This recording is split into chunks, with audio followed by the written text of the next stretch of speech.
大家好，又係我 Athena。我哋今日嘅題目係最硬頸星座 Top 3。第一名摩羯座，第二名水瓶座，第三名獅子座。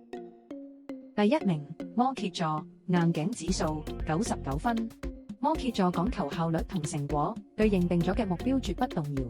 佢哋相信計劃至上，就算其他人有唔同嘅意見，佢哋都會堅持用返自己嘅方式，因為喺佢哋眼中，冇人比自己更清楚應該點樣做。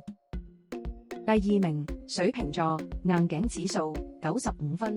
水瓶座獨立性極強，諗法跳出傳統嘅框架，好難被人說服。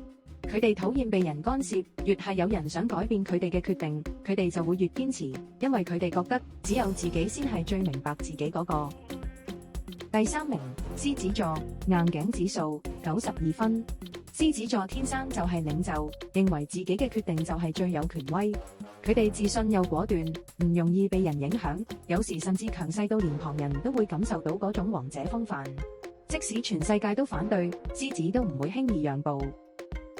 唔知你又有冇佢哋咁硬頸呢？快啲留言話俾我知啦！記得追蹤、點讚同埋將影片分享俾你嘅朋友。我哋下個主題再見。